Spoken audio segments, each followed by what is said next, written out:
सपनाको यात्री थिएँ, आज सफलताको परिचय बनेकी छु। गुरुहरूको आशीर्वाद लिएर भोलिको उज्यालोतर्फ अघि बढेकी छु। गुरुहरूको आशीर्वाद लिएर भोलिको उज्यालोतर्फ अघि बढेकी छु। धन्यवाद कार्यक्रम सञ्चालकज्यू, आदरणीय यस कार्यक्रमका सभाध्यक्ष महोदय, प्रमुख अतिथिज्यू, विशिष्ट अतिथिज्यू एवं अन्य अतिथिगण, आदरणीय प्राचार्यज्यू, आदरणीय गुरुवर्ग, सम्पूर्ण अभिभावकगण एवं मेरा प्यारा साथीहरू सम्पूर्णमा म यसै आदर्श विद्यासङ्घकी भूतपूर्व विद्यार्थी खुसी बटौला 4 GPA होल्डर अफ एसटी 2082 बाट स्वीकार्नुहोस् न्यानो नमस्कार सहित न्यानो अभिवादन। आज यो मञ्चमा उभिँदा मेरो मनमा हजारौं भावनाहरू एकसाथ तरङ्गित भइरहेका छन्। यो केवल एउटा फेयरवेल प्रोग्राम मात्र होइन, यो हाम्रो जीवनको एउटा सुन्दर अध्यायको एउटा अन्तिम पृष्ठ हो, जहाँ सम्झनाहरू छन्, सङ्घर्षहरू छन्, हाँसोहरू छन्, आँसुहरू छन् अनि सफलता र सपनाको उज्यालो पनि छ। सफलता आकस्मिक रूपमा प्राप्त हुने कुरो होइन, यसको पछाडि थाकेका आँखाहरू हुन्छन्, निद्राहीन रातहरू हुन्छन्, आफ्नो सपनाभन्दा ठुलो आमा बुबाको साथ, विद्यालयको सहयोग अनि केही मौन ईर्ष्याहरू पनि हुन्छन्, सफलताको डाहाहरू पनि हुन्छन्, जसले मानिसलाई अझ अघि बढ्न सिकाइदिन्छ, अझ चम्किन सघाउँछ। म मेरो जीवनका सबैभन्दा महत्त्वपूर्ण अमूल्य पात्रहरू मेरो मम्मी बाबालाई हृदयदेखि नै आभार एवं सम्मान प्रकट गर्न चाहन्छु।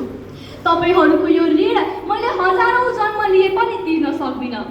जब म थाक्थेँ तपाईँहरूले हौसला दिनुभयो, जब म डराउँथेँ तपाईँहरूले विश्वास दिनुभयो र जब म रोएँ तपाईँहरूले आँसु लुकाएर मुस्कान दिनुभयो। बिहान सबेरै उठेर नित्य कर्म गर्नु छ भने पनि बेलुकी छोरी नसुतुन्जेलसम्म 12, 1, 2 बजेसम्म छोरीलाई कुरेर बस्ने मेरी मम्मी। मेहनत गर्नुपर्छ, नतिजाको चिन्ता लिनु हुँदैन, आत्तिनु हुँदैन भनेर मलाई मोटिभेट गर्ने मेरो बाबा लगायत मेरो परिवारलाई म हृदयदेखि नै आभार व्यक्त गर्न चाहन्छु। त्यसै गरी यो 4 GPA मेरो नाममा लेखिए पनि यसको असली हकदार मेरो विद्यालय र मेरो परिवार हो। यसै गरी म आफ्नो प्यारो विद्यालय र मेरो आदरणीय गुरुवर्गहरूलाई पनि हृदयदेखि नै कृतज्ञता व्यक्त गर्न चाहन्छु। सर्वप्रथम म सानो छँदा यी कलिला हातहरूमा सिसा कलमको स्पर्श गराउँदै मलाई क ख ग घ र एबीसीडी पढ्न र लेख्न सिकाउनुहुने आदरणीय Saru ma'am, Deepti ma'am, Vimala ma'am, Mary ma'am, Radhika ma'am लगायतको सम्पूर्ण म्यामहरू, सम्पूर्ण गुरुवर्गप्रति पनि म आभार व्यक्त गर्न चाहन्छु। त्यसै गरी समय र कक्षासँगै मलाई जीवनका हर मोडमा अध्ययन गराउनुहुने सम्पूर्ण गुरुवर्ग, आदरणीय principal sir, Krishna sir, Sanjay sir, Fajulka ma'am, Anju ma'am, Anjana ma'am, Naveen sir, Vishal sir, Ganesh sir लगायत सम्पूर्ण गुरुवर्गहरू, मैले नाम लिएका एवं लिन छुट्नुभएका सम्पूर्ण गुरुवर्गहरूप्रति पनि म हृदयदेखि नै आभार व्यक्त गर्न चाहन्छु।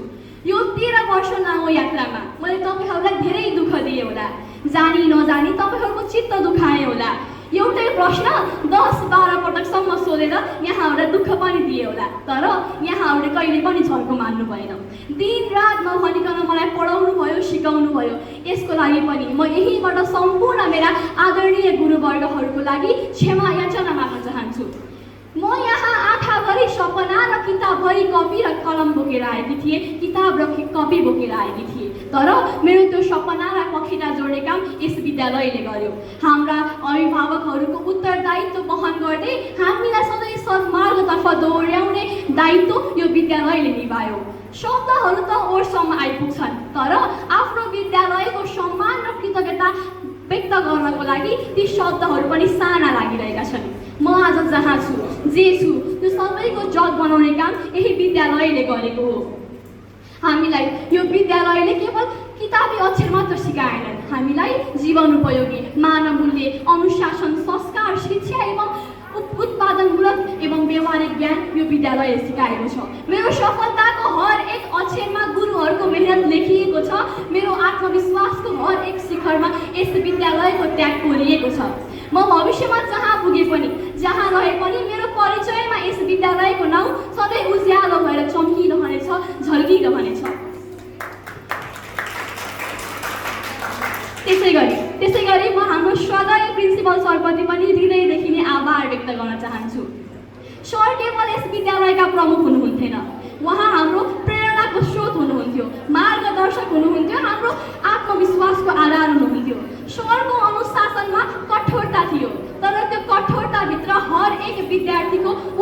भविष्यप्रतिको माया लुकेको थियो।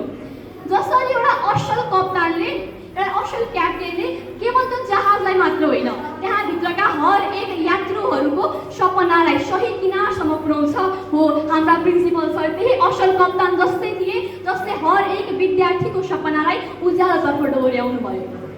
हाम्रो विद्यालयले केवल हामीलाई साउन्डको भेलोसिटी क्यालकुलेट गर्दा न्युटनले गरेको मिस्टेक र ल्याप्लेसले गरेको करेक्सन मात्र होइन हाम्रो जिन्दगीमा हामीले गर्ने कयौँ गल्ती र कमी कमजोरीहरू पहिचान गर्न र सुधार्न पनि सिकाएको छ। हामीलाई हाम्रो विद्यालयले केवल फिजिक्सका न्युमेरिकलहरू सल्भ गर्न मात्र होइन महोदय हाम्रो जीवनमा आइपर्ने हरेक समस्याहरूलाई समाधान गर्न र लड्न पनि सिकाएको छ। म ज्ञानको भोको भएको बेला आदर्श विद्याश्रमले मलाई आफ्नो काखमा च्यापेर तृप्त बनायो र जब अहिले यो विद्यालय छोडेर जानु परिरहेको छ मलाई दुःख त लागेको नै छ तर त्यो दुःखभन्दा पनि बढी खुसी हुने बहाना मलाई यस विद्यालयले दिएको छ। मेरा सपनाहरू मेरा सङ्घर्षहरू त धेरै थिए मैले जे जति गर्न सकेँ मैले यस विद्यालयको लागि गरेँ। अब यो यात्रालाई अघि बढाउने काम प्यारा भाइ बहिनीहरूको हो। मद्वारा खोलिएको यो सफलताको खातालाई कहिले पनि बन्द हुन दिनुहुने छैन भन्ने मलाई आफ्ना प्यारा भाइ बहिनीहरूमा पुरा विश्वास छ। शिक्षा प्रेमी हाम्रो विद्यालयमा मान सम्मान इज्जत बढाउने दायित्व हामी विद्यार्थीको नै हो। त्यसैले हामी कर्तव्यनिष्ठ भएर इमान्दार भएर पढ्नुपर्छ र यो जस्तो नतिजा हरेक वर्ष कायम गर्नुपर्छ। मलाई स्वयं पनि विभिन्न ठुला स्कुल र कलेजहरूबाट पढ्न अफर आएको थियो तर घरबाट टाढा बसेर पढ्दा आफ्नो अध्ययनमा समस्या आउने व्यक्तित्व विकासमा कमी आउने एवं घरको सामाजिक र सांस्कृतिक क्रियाकलापबाट वञ्चित हुनुपर्ने हुँदा म कहिले गइन। हाम्रो आफ्नै गाउँठाउँमा पढ्नुपर्छ आफ्नो ठाउँ र स्थानीय स्तरलाई हामीले विकास गर्नुपर्छ। त्यसैले आदर्श विद्याश्रम जहाँ सेवा सुविधा सम्पन्न कक्षाकोठा विज्ञ एवं मिलनसार गुरुवर्ग अध्ययन सामग्री एवं विद्यार्थीहरूको शारीरिक सामाजिक एवं मानसिक स्वास्थ्यप्रति विशेष ध्यान राखिन्छ।